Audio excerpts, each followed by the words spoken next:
38enne lotta per la vita all'ospedale dell'Angelo a Mestre, dove è stato ricoverato e operato dopo il pestaggio a sangue dal branco. Nella notte a Jesolo indagano i carabinieri. I carabinieri di Caorle, intervenuti dopo una lite familiare, hanno arrestato un uomo di 48 anni che maltrattava la compagna davanti ai due figli minorenni. A Venezia stop all'arrivo del 51% dei turisti fuori dall'area Schengen. Si tratta per lo più di cinesi, giapponesi e russi. È il risultato della chiusura del nostro governo ai paesi extra UE. Camionista pizzicato e sanzionato dagli agenti della locale mentre compra 2 dosi di eroina a Marghera. L'uomo originario della Riviera del Brenta dovrà pagare 350 euro. Arriva anche in Veneto la carovana rosa Under 23 che celebrerà i 500 anni dalla morte di Raffaello. Oggi a Venezia ha presentato il percorso. Ha chiamato la nostra emittente per chiedere aiuto. Vi raccontiamo la storia di Giorgio, pensionato 72enne senza fissa dimora, che cerca casa per sé e le sue 2 gatte. Comuni e ULS 3 pronti al piano caldo a tutela di oltre 2000 anziani da monitorare tra Venezia, Chioggia e Mira, selezionati tra oltre 90.000 residenti di età superiore ai 64 anni.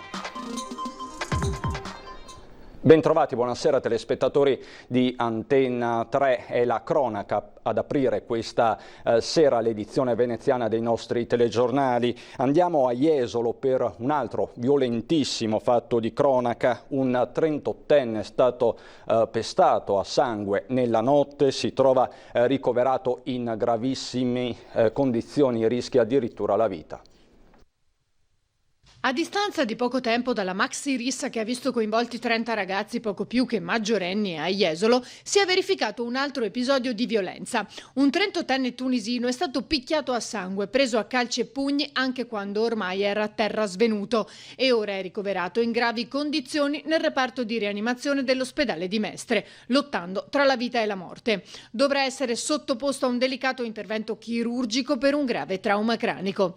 Il 38enne, con precedenti di polizia, residente a Padova, da tempo frequenta le località del litorale, Jesolo e Cavallino. La scorsa notte, intorno alle 4, stava passeggiando nei pressi di Piazza Milano e, secondo le testimonianze raccolte dai carabinieri che hanno avviato un'indagine sulla vicenda, era visibilmente ubriaco e avrebbe infastidito un gruppetto di 4 ragazzi seduti all'esterno di un locale.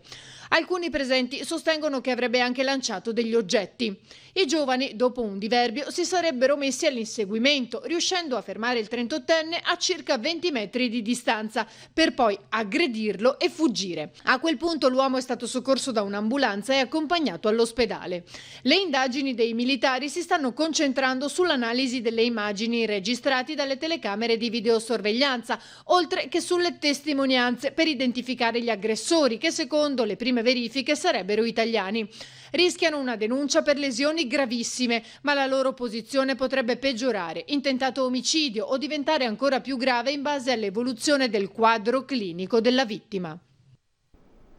Ci spostiamo di poco, andiamo a Caorle perché i carabinieri sono intervenuti dopo una violenta lite familiare e hanno arrestato un uomo di 48 anni. L'episodio è avvenuto ieri sera all'interno di un appartamento. La pattuglia arrivata sul posto ha trovato una situazione di evidente tensione e disagio, frutto degli atteggiamenti prevaricatori e minacciosi che il 48enne teneva nei confronti della compagna, tutto con i 2 figli minori presenti. Non era la prima volta perché i carabinieri erano a conoscenza anche di vicende pregresse. La pattuglia a quel punto aveva elementi a sufficienza per accusare l'uomo del reato di maltrattamenti contro familiari e conviventi, per cui lo hanno arrestato. Ora è stato rimesso però in libertà in attesa del processo. Parliamo adesso di turismo a Venezia, doccia fredda per la ripartenza con l'Italia che blocca gli arrivi fuori dall'Unione Europea. Intanto a Caorle si organizza il pranzo della rinascita economica. Da meno di 24 ore, se l'Unione Europea ha riaperto i propri confini a 15 paesi extra UE dopo il blocco introdotto a metà marzo per contenere la diffusione del coronavirus, in Italia la situazione rimane invariata. Significa che nel nostro paese gli arrivi extra UE non sono autorizzati, tranne che per esigenze lavorative, di salute e urgenza, a cui si aggiunge anche la comprovata ragione di studio. In termini economici, secondo una ricerca condotta dal CISET, Centro Internazionale di Studi sull'Economia del Turismo, significa un mancato introito nel nostro paese pari a oltre 1,2 miliardi di euro.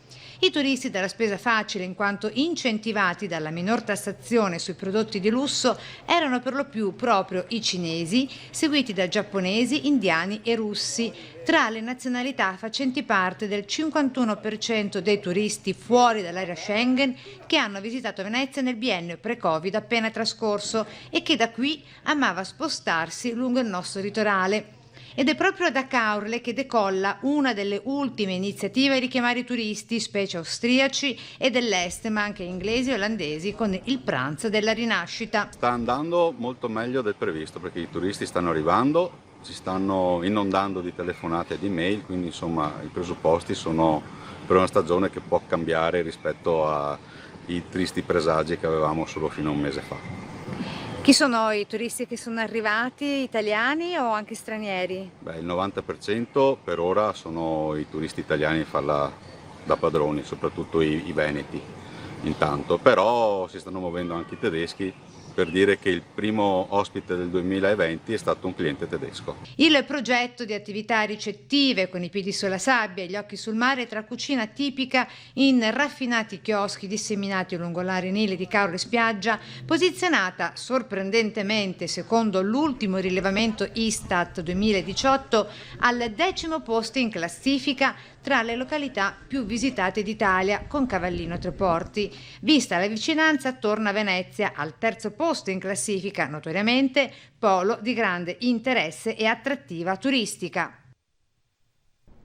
350 euro è l'importo che dovrà pagare un 49enne della Riviera del Brenta fermato dalla polizia locale dopo aver acquistato 2 dosi di eroina a Marghera in via Rizzardi, uno dei centri dello spaccio per i pusher nigeriani. Una sanzione prevista dal nuovo regolamento di polizia urbana introdotta mesi fa proprio per intervenire in maniera più decisa sul fronte della droga, andando a colpire anche i consumatori. I vigili, che già il giorno precedente avevano denunciato un altro spacciatore, hanno potenziato i controlli in zona, assistendo allo scambio tra il 49enne e il pusher, un nigeriano di 25 anni richiedente asilo. Dopo aver fermato e multato il cliente, gli agenti hanno bloccato il venditore, che è stato denunciato a piede libero. E torniamo a parlare adesso della questione caldissima del porto. Mentre Brugnaro e Musolino si rispondono a distanza, interviene anche il candidato sindaco a Venezia, Pierpaolo Baretta. Se il porto dovesse essere commissariato, la responsabilità più grande sarebbe del sindaco uscente. A dirlo è lo sfidante e sottosegretario all'economia Pierpaolo Baretta. La decisione di Brugnaro dice di dare mandato al suo rappresentante di non votare un bilancio inattivo. Insistere su questa linea anche l'ultimo giorno utile è grave, perché immobilizza l'attività del porto e dà un brutto segnale, una brutta immagine della città.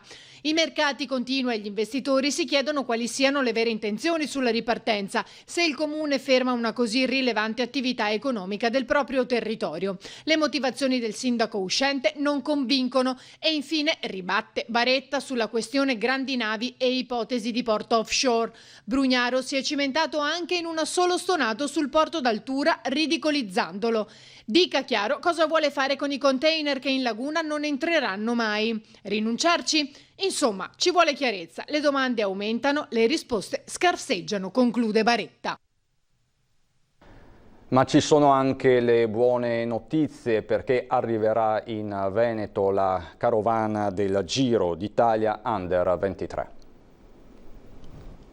Oggi abbiamo presentato il Giro d'Italia Under 23 che toccherà il Veneto con 2 meravigliose tappe, una sui monti della Lessinia e una nella pedemontana vicentina che toccherà i comuni di Rosà e di Marostica.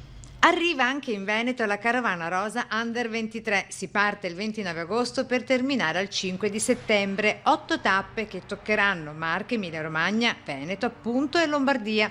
Il percorso è in gran parte confermato, a cominciare dalla partenza prevista dalle Marche da Urbino per celebrare i 500 anni dalla morte di un'icona del Rinascimento come Raffaello. Carovana rosa dunque nel binomio che coniuga sport e cultura nel segno della rinascita, è il caso di dire, vista la similitudine con la promozione del citato periodo storico. Penso che sia un gran bel segnale che il mondo del ciclismo lancia a tutto il mondo dello sport e alla nostra comunità veneta con la voglia di ripartire e uno sguardo di fiducia per il futuro. Veneto da sempre tra le regioni più ciclistiche d'Italia, con 12.500 atleti veneti tesserati, 5.400 operatori sportivi ed oltre 450 società sportive venete affiliate alla Federazione Ciclismo Italiano. È uno sport che interpreta perfettamente i valori dei veneti e non è un caso che tanti veneti siano vicini al ciclismo e siano appassionati di ciclismo.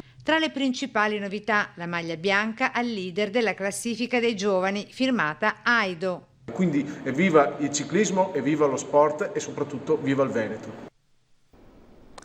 E rimaniamo a parlare di sport e grandi eventi, perché il Consiglio FIS nel pomeriggio di oggi ha confermato che i campionati mondiali di sci alpino di Cortina si terranno come da programma nel 2021, bocciata la proposta della FISI, quindi della Federazione Italiana, che per precauzione aveva chiesto lo slittamento di un anno nel 2022. Siamo pronti, il commento a caldo del sindaco di Cortina, Gianpietro Ghedina. Sono ritornate indietro le lancette dei campionati mondiali di sci di Cortina d'Ampezzo che dopo la proposta di slittamento al 2022 per superare l'onda Covid si sono rimaterializzate nella data iniziale, cioè a febbraio 2021. Così ha deciso la FIS, che si è anche impegnata a garantire 10 milioni di franchi svizzeri nel caso di cancellazione dovuta a un eventuale ritorno della pandemia. La federazione si è adoperata per il ritorno al 2021 e per avere il supporto che ci è stato garantito, quindi è stato premiato il lavoro di tutta Italia, ha detto all'ANSA il presidente della FISI, Flavio Roda. La conferma dei mondiali al 2021 era una decisione nell'aria, tanto più alla luce delle difficoltà riscontrate nel calendario internazionale delle gare e per le rimostranze sempre più forti degli atleti. Noi siamo comunque pronti, commenta il sindaco di Cortina, Gianpietro Ghedina, soddisfatto della disponibilità della FIS a mettere sul piatto dei soldi in caso di cancellazione dell'evento causa Covid. Ed era stata proprio la situazione legata alla sicurezza sanitaria a spingere la FISI a formalizzare la proposta di slittamento dei mondiali. Ora Cortina deve accelerare, dovremo lavorare con flessibilità, spiega Ghedina, ma Cortina dimostrerà come sempre le sue grandi capacità organizzative. E sull'organizzazione si sofferma il presidente della Fondazione Cortina 2021, Alessandro Benetton. Con la nostra disponibilità a posticipare l'evento, commenta, volevamo dare il tempo a tutto il sistema locale, nazionale e internazionale per fare un capolavoro, ma saremo pronti in ogni caso, dimostrando che un mondiale può cambiare la storia di un territorio nonostante le avversità. I lavori sulle infrastrutture sportive concentrate nel comprensorio della Tofana sono addirittura d'arrivo, pronte e rinnovate tutte le piste, mentre è attesa prima dell'inverno la conclusione della nuova cabinovia Son dei Prade, un impianto che permetterà di alleggerire il traffico verso il Falzarego. Il nodo infrastrutturale viario resta il grande punto interrogativo. I ritardi per la realizzazione delle 4 varianti sono stati confermati oggi al tavolo tecnico regionale eventi sportivi Cortina 2021, Olimpiadi invernali 2026, spiega il presidente della provincia di Belluno Roberto Padrin. A breve verrà riconvocato un nuovo comitato di indirizzo per gli aggiornamenti del caso, ma il coro è unanime. Cortina vincerà anche questa sfida. Adesso invece una storia di disperazione e di problemi di salute, quella di Giorgio, pensionato 72enne di Venezia, da tempo trasferitosi a Marcona, che cerca una sistemazione e un aiuto per sé e per le sue 2 gatte.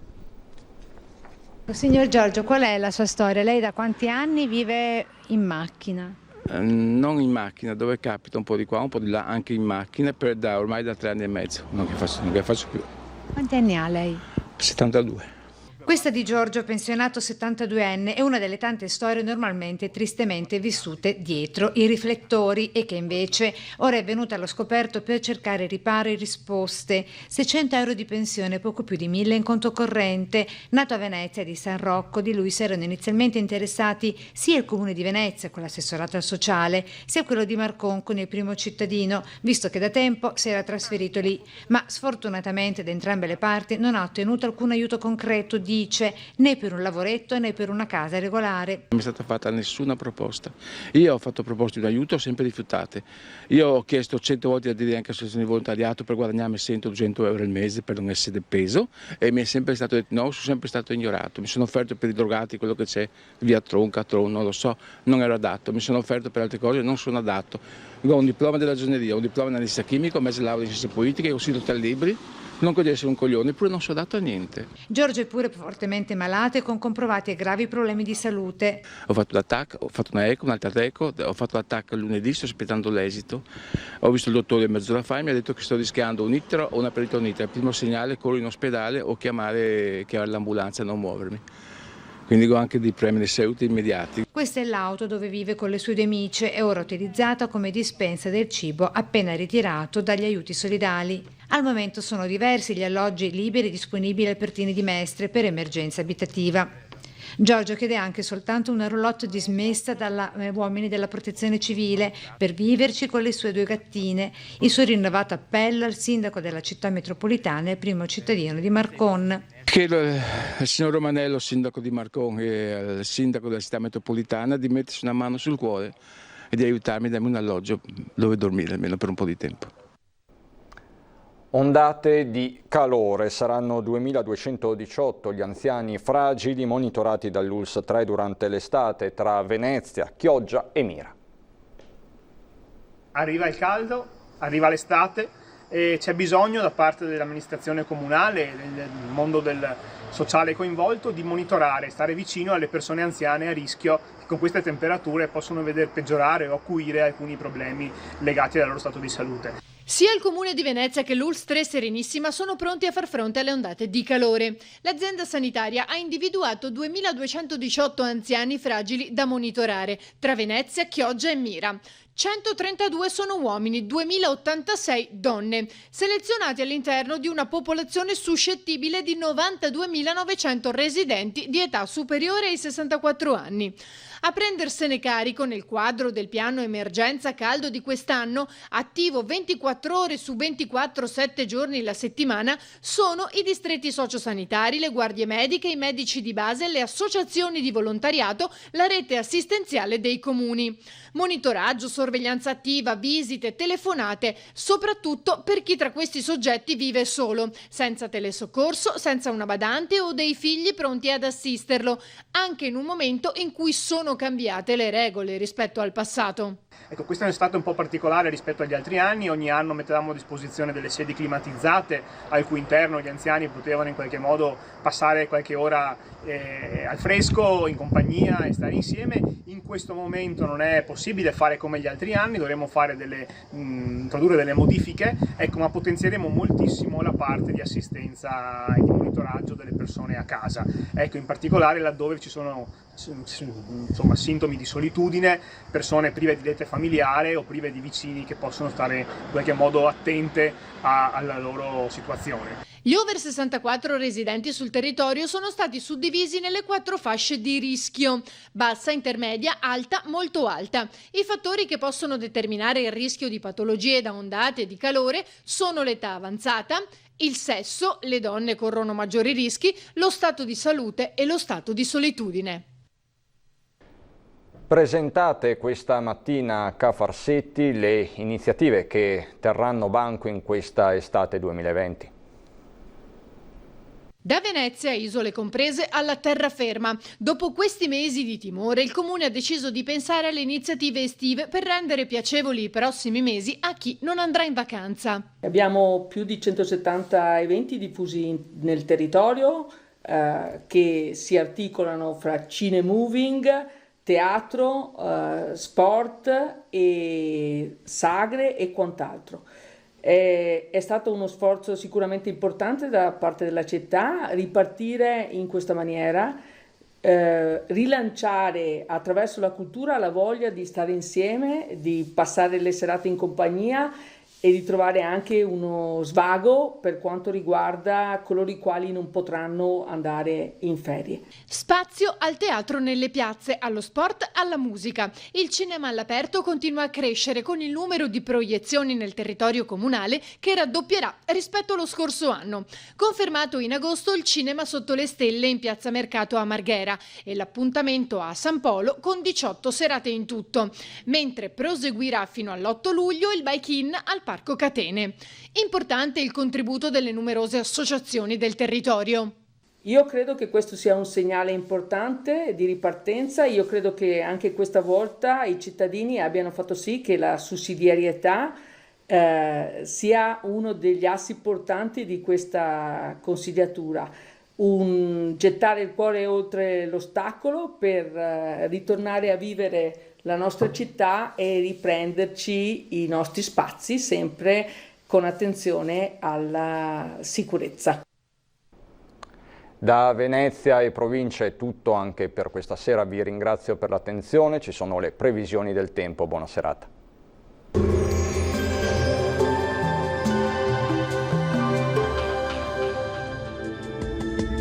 Benvenuti al meteo. L'alta pressione lascia il passo ad una intensa perturbazione temporalesca che nella giornata di venerdì 3 luglio investirà il nostro territorio. Nel dettaglio sul Veneto cambia decisamente il tempo, è atteso infatti un vistoso peggioramento con cielo coperto e piogge diffuse. Sin dal mattino avremo precipitazioni anche abbondanti e non si escludono delle grandinate, dunque attenzione. Temperature in lieve calo, minime tra i 16 e i 22 gradi, valori massimi compresi invece tra i 22 e i 30 gradi all'incirca. Ci spostiamo ora sul Friuli Venezia Giulia, anche qui avremo rovesci e temporali dappertutto, vedete localmente anche di moderata intensità. Temperature minime fino a 22 gradi, massime sui 26-27 all'incirca. Poche novità infine sul Trentino Alto Adige, condizioni di tempo spiccatamente instabile, vedete la grafica con piogge diffuse e intense. Calo termico con temperature minime sui 16-18 gradi, massime invece fino ai 24 all'incirca. Dal meteo di Antenna 3 per ora è tutto, arrivederci al prossimo aggiornamento.